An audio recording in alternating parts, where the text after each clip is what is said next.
E aí ela começou a defumar pelo meu quarto. Tal. Quando ela foi descendo a escada, meu filho, o Pedro estava lá embaixo e falou assim, mãe, ele não está aí não, o moço está ali. Ó. Aí eu falei assim, que moço? Aí ela falou assim, ele está vendo, aonde que ele está? Aí ela ia, ele foi para lá, mãe. Aí ele ia assim, Ele ia ele guiando. continua ali, mãe.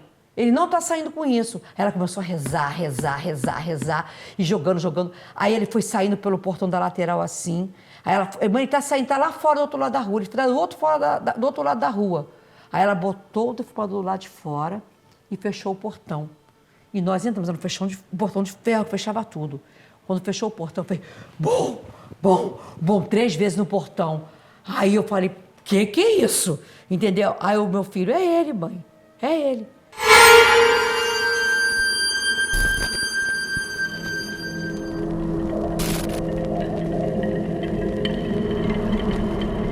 Para começar essa história, tem que voltar um pouquinho no tempo, porque eu tenho a mãe do meu pai, eu nunca conheci, nem meu pai eu conheci direito. Acho que eu vi uma vez na minha vida, se eu não me engano. E ela era louca para me conhecer. Ela era de Umbanda, de Candomblé. E vindo da festa de Réveillon lá de Copacabana, quando ela desceu em frente à igreja ali de Belford Roxo, ela teve um infarto fulminante e morreu muito jovem. Aí tem uns 40 anos, ela morreu. Mas todo mundo me dizia que ela me protegia, que ela queria ver minha proteção, que ela botaria alguns santos para me proteger, porque ela sabia que minha mãe era muito jovem, o pai também, mas enfim, não sei nem se está relacionado. E eu não sei se é por conta disso que eu tenho uma mediunidade muito grande desde criança, a qual eu fujo até hoje porque eu morro de medo. Desde criança, eu sempre vi esse homem no meu quarto. Ele não aparecia bonito para mim. Ele era um homem negro que sempre estava com uma vela na mão. Ele sempre fazia uma cara para mim assim, sabe? E eu era uma criança apenas. Então, não era paralisia do sono. Ele aparecia para mim. Ele vinha na minha frente com aquela vela e eu gritava. A minha mãe ia correndo, não é possível, toda noite. Mas eu não queria voltar pro quarto. Eu não queria voltar pro quarto. Eu ficava desesperada. E minha mãe botava pro quarto. Aí, na outra noite, era a mesma coisa. E ninguém explicava o que era. Só ele aparecia. Ele nunca falou uma palavra para mim. Mas ele sempre me acompanhou. Um dia, eu acho que eu estava para ser assaltada na rua. Alguma coisa aconteceu comigo. Eu estava na rua. Já era de noite. E quando eu olhei, ele estava do outro lado da rua, para mim, com a vela assim. E tinha uns homens passando e ele estava assim. Sabe? Sério. Ele não estava com aquele dente aparecendo. Sim. E eu fiquei assustada, não sabia o que fazia. Eu gritei. Aqueles homens que estavam ali também saíram, sabe? E eu saí correndo desesperadamente. Foi algo terrível esse dia que eu passei. E era ele. E eu era ainda criança. E ele me acompanha desde pequenininha. 4, 5, 6, 7, 8, 9, 10, 11, 12, 13, 14, 15. Um dia a minha cunhada foi dormir na minha casa. Ela, por algum motivo, foi dormir na minha casa, eu não me lembro qual, acho que ela ficar com quem criava meu sobrinho era a gente, então ela foi dormir lá em casa e ela dormiu na minha cama. E de noite ela viu o homem. E ela começou a gritar, e ela não conseguiu levantar da cama, porque ele empurrou ela. Ele empurrou ela sentiu, ele não me tocou, mas tocou nela, tá? E aí ela gritou, e aí ela falou, não, como é que essa criança dorme aqui? Não pode deixar ela dormir aqui. Esse homem tá aí, isso não é uma coisa boa, tem uma coisa errada, não é possível. Só que de uma certa forma, eu não sei se ele estava ali pro mal. Eu não sei se ele estava ali pro mal. Só que às vezes eu senti o calor da vela dele, muito quente. E eu não sei se ele estava ali pro mal. Um dia me disseram que ele era um Exu chamado Marabô e que ele me protegia. E que ele aparecia para mim desde criança porque eu tinha o dom de ver, então ele não podia fazer nada. E que era a forma dele se apresentar era sempre com essa vela, né? E depois que minha cunhada viu, a minha mãe começou a levar mais a sério. Tem alguma coisa errada aí, né? Então ela me levou num centro de Umbanda para que fizesse alguma coisa, para que eu parasse de ver, para que isso não acontecesse mais comigo, para eu poder dormir, para eu ter paz, para que afastasse esse homem do... E eles fizeram vários trabalhos. E quando eles fizeram esses trabalhos, aconteceu uma coisa. Eu vi ele chorando. Eu vi esse mesmo homem chorando com a vela, no meu quarto, chorando compulsivamente. E eu fiquei olhando para ele a noite toda ali no meu quarto, sem gritar, olhando ele chorando. Sem saber o que estava acontecendo. E depois eu não vi mais. Nunca mais. Como se fosse uma despedida. Talvez. Eu nunca mais vi. Nunca mais eu vi. Só vi chorando. E eu fiquei a noite inteira olhando para ele, sem medo. Eu estava assustada olhando, mas eu não conseguia gritar, sabe? Eu não conseguia fazer nada. E aí eu já tinha uns 11 anos, não sei, uma coisa assim, para 12, e nunca mais o vi. Sim. Até então ele me acompanhou a infância inteira. A sua falecida avó que tinha esse apreço por você, ela faleceu, você tinha quantos anos? 1 ano de vida. Tá. Dizem que ela me deixou protegida por Iemanjá, por Exu e por não sei o quê, porque ela sabia que meu destino não ia ser fácil. E ver espíritos foi uma coisa que eu já vi várias vezes, né? E às vezes, mesmo assim, eu duvido se eles existem. Às vezes eu duvido que existe um outro lado. Eu vivi essas aventuras todas e mesmo assim eu não acredito que eles existam. Sim, você que existe a vida após a morte. Que possa ser algum da minha devaneio imaginário. Que loucura, você com uma experiência tão densa, né, cara? Exatamente. Você sabe que aconteceu uma coisa muito grave? O pai do meu primeiro filho morreu. Ele morreu quando ele foi reagir num assalto. E eu resolvi não contar para o meu filho. Eu resolvi porque ele só tinha 4 anos. Falei, não é um momento, mais tarde eu vou falando isso. Aí um dia eu estava em casa, eu e meus 2 filhos, tá? Meu filho recém-nascido, bebezinho, e esse meu filho de 4 anos. Aí ele estava numa areazinha, né? Eu morava numa casa bem pequenininha. Aí ele chegou para mim e falou assim, mãe, por que você não falou para mim que meu pai foi pro céu? Aí eu falei assim, quem te falou isso? Foi tua avó? Ele, não, ele tá ali fora conversando comigo, falou que ele tá no céu agora. Eu falei, o seu pai tá ali fora? Tá. Me deu um pânico. Eu sozinho, com meus 2 filhos pequenos, morava sozinha. Eu peguei o meu filho, botei no colo, peguei minha bolsa, peguei ele, saí puxando, vamos embora aqui. Não, mas meu pai quer falar comigo, mãe. Meu pai tá falando comigo, ele tá falando pra eu não ir embora. E o que aconteceu? Eu fiquei tão nervosa que do lado de fora estava chuviscando e era uma escada de azulejo, assim, sabe? Eu caí na escada e fui de bunda no chão. E aí o meu filho caiu do meu colo e foi arrastando assim, ó, na chuva, assim, ó, no chão, sabe? Ele caiu, não tive força para segurar ele. E o Pedro lá em cima. Mãe, o meu pai tá aqui falando comigo, mãe, não desce. E aí me deu um desespero. Em vez de eu pegar o bebê, eu subi, peguei o Pedro de 4 anos em cima da escada. Sabe, peguei o Pedro, desci com o Pedro, peguei o filho, fui pra casa da minha mãe, fui dormir na casa da minha mãe. Com tanto medo que eu fiquei. O bebezinho ficou bem, se machucou? Ficou bem, não se machucou, porque ele deslizou no molhadinho. Azulejo, né? No azulejo, entendeu? Ele ficou bem, foi o Jonas. Deve ter gostado. Foi aquele deslize, não chorou, não fez nada, tá com chuva. Eu dormi na casa da minha mãe com tanto medo. De tanto medo. Aí eu comecei a ficar com medo de ficar ali. Aí o Pedro foi falando comigo a viagem inteira. Por que você não me contou? Ele com 4 anos, esclarecimento do meu filho, que meu pai estava no céu. Eu queria saber que meu pai estava no céu. Ele falou que vai ficar sempre do meu lado. Eu falei, tá bom, meu filho, tá bom. Fui para casa, na casa da minha mãe. Isso foi um dia de semana, segunda ou terça, não me lembro. E no sábado foi no aniversário de uma sobrinha minha. E levei os meus sobrinhos mais velhos e meus 2 filhos. E já era meia-noite e pouco, eu estava no ponto do ônibus, esperando o ônibus para ir embora, e estava muito deserto. Aí meu filho vira para cima e fala assim, mãe, olha meu pai do outro lado da rua ali. Pai, ainda bem que você está aqui, vem para cá. Aí os meus sobrinhos, que já eram mais velhos, ficaram assim, ele tá vendo o pai dele? Tia? Eu falei assim, ele tá falando, né? Só pode ser. Pedro, vamos embora. E o ônibus não vinha. Aí nós começamos a caminhar a pé, sabe, com medo, até que o ônibus veio. Fala. Eu ia te perguntar se você teve coragem de olhar para o local para ver se você via também. Não vi nada.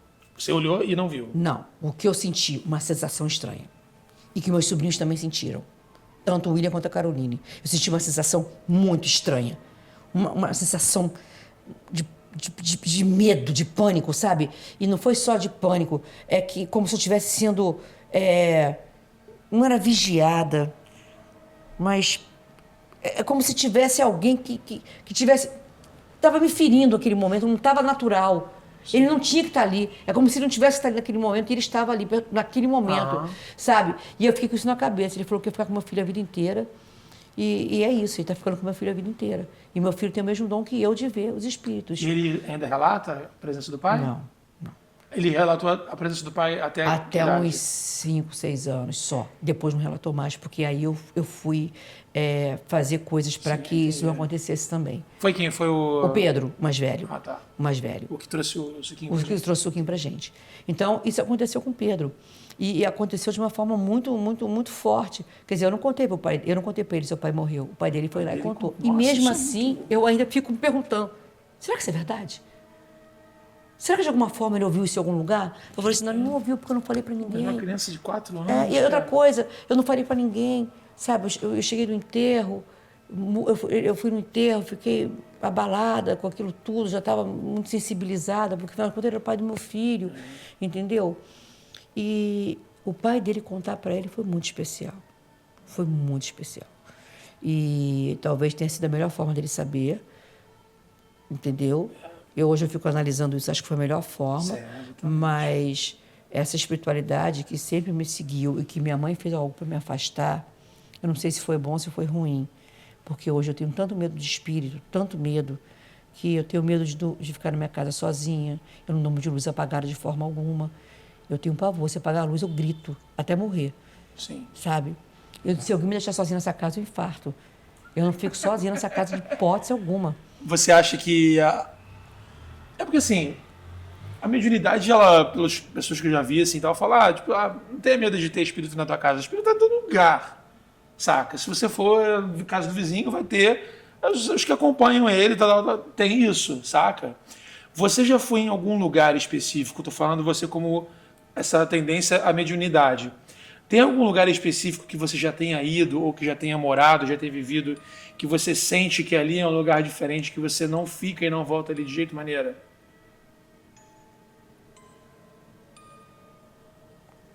Teve um lugar que eu me senti muito mal, mas eu acho que está relacionado também à emoção, porque eu sou uma pessoa muito emotiva. Sim. Eu fui no cemitério de escravos que tinha em Nova Iguaçu e senti algo muito forte lá dentro, muito forte, presenças. Eu ouvia gritos, eu ouvia grito. Eu não sei onde eles estavam vindo, não tinha nada, não tinha ninguém ali. Só eu ouvia aqueles gritos.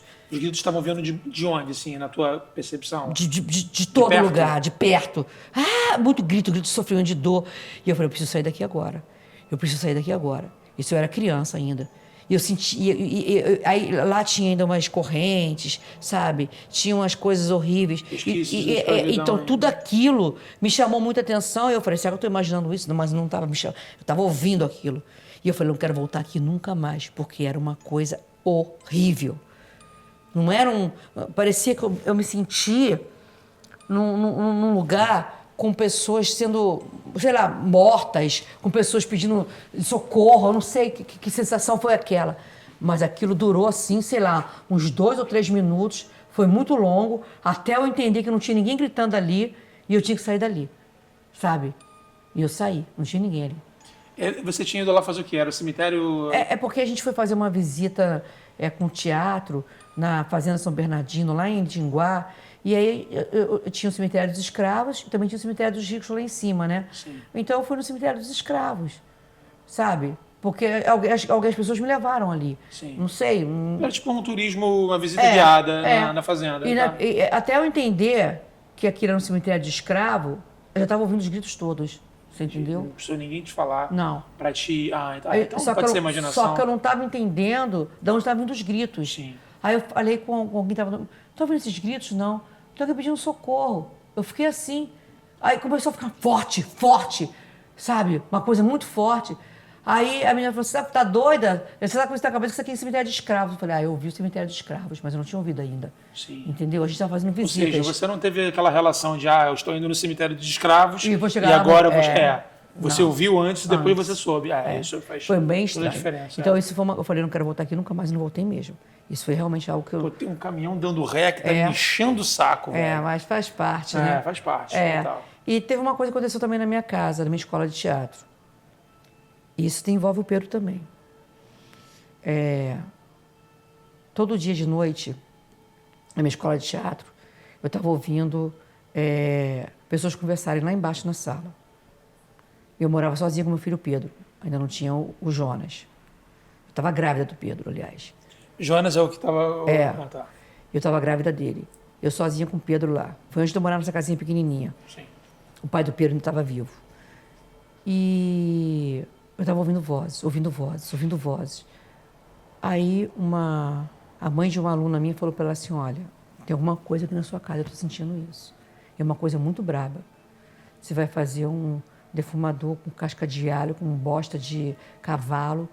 Você vai fazer, de boi, né? Vai fazer tudo. E você vai tirar isso da sua casa. E aí ela foi lá de noite pra gente fazer. Aí chegou lá em casa, começou a pegar, fazer negócio, não sei o quê, vamos fazer. E aí ela começou a defumar pelo meu quarto. Tal. Quando ela foi descendo a escada, meu filho, o Pedro estava lá embaixo e falou assim, mãe, ele não está aí não, o moço está ali, ó. Aí eu falei assim, que moço? Aí ela falou assim, ele está vendo, aonde que ele está? Aí ela ia, ele foi para lá, mãe. Aí ele ia assim, ele continua ali, mãe. Ele não está saindo com isso. Aí ela começou a rezar, e jogando. Aí ele foi saindo pelo portão da lateral assim. Aí ela, mãe, ele está saindo, está lá fora do outro lado da rua. Ele está do outro lado da rua. Aí ela botou o defumador lá de fora e fechou o portão. E nós entramos no portão de ferro, que fechava tudo. Quando fechou o portão, fez bom, 3 vezes no portão. Aí eu falei, que é isso? Entendeu? Aí o meu filho, é ele, mãe, é ele. Aí, isso é o Pedro, tá? Aí ela foi lá e abriu. Aí ele falou assim, está lá do outro lado da rua, mas ele vai voltar. O Pedro falou isso. Foi quando eu resolvi sair dessa casa. Entendeu? Já me dá o número dela para eu nem passar na rua, para eu nem passar na esquina. Foi onde isso? Nova Iguaçu. Foi quando eu resolvi sair dessa casa e fui para essa outra, onde o Pedro viu o pai. Entendeu? Então, é toda uma sequência. O Pedro, ele realmente, ele não inventou isso. Porque ele não sabia o que a mulher estava fazendo com aquilo. Então, você vê como é que o Pedro tinha uma mediunidade fortíssima. E eu também fui trabalhar com medo dele ficar, sabe? Desenvolver isso e continuar. Mas eu não sei se eu me arrependo disso, eu não sei se isso foi bom, porque eu não trabalhei isso dentro de mim, hoje eu não vivo bem. Sabe que eu trabalhava no canal Espírita do Fábio de Luca, né? Sim. Que é o Amigos da Luz.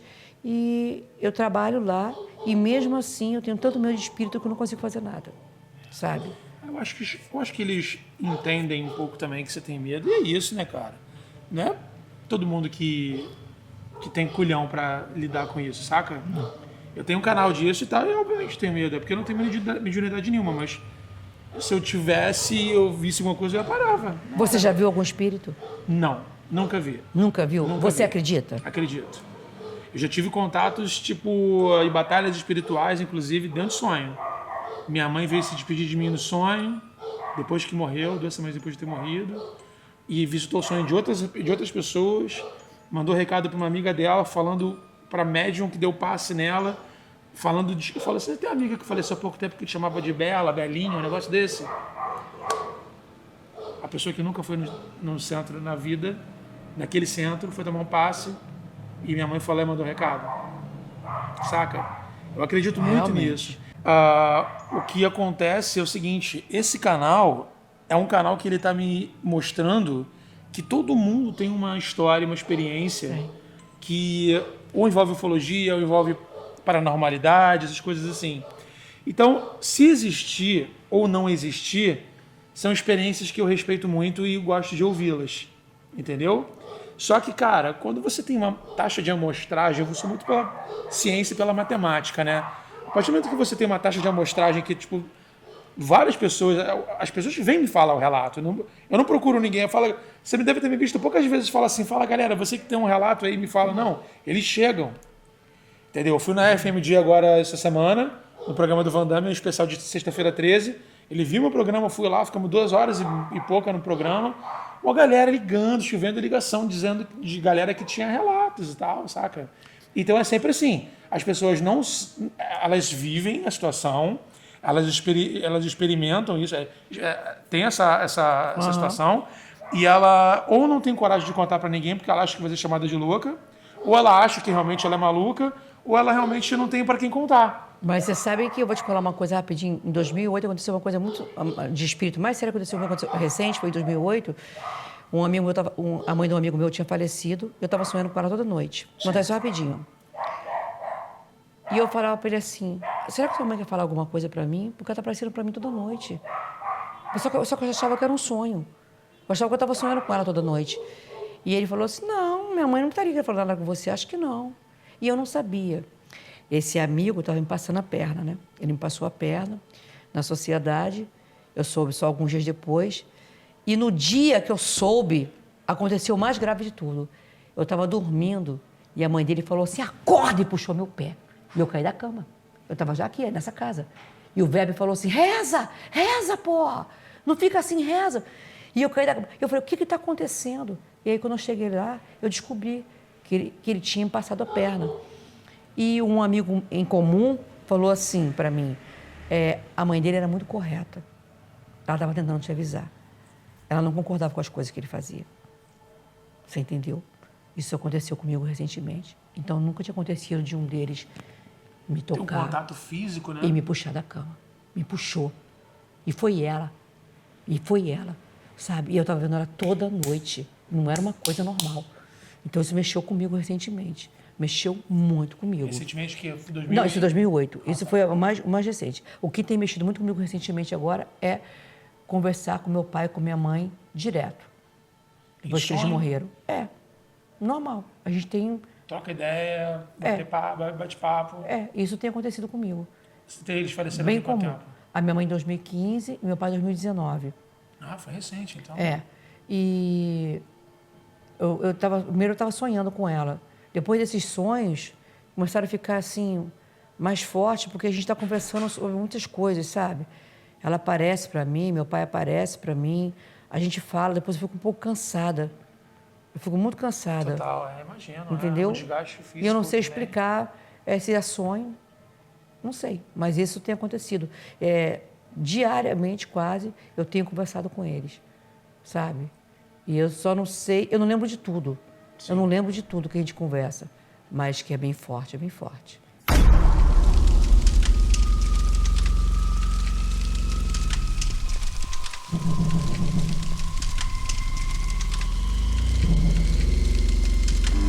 Roland?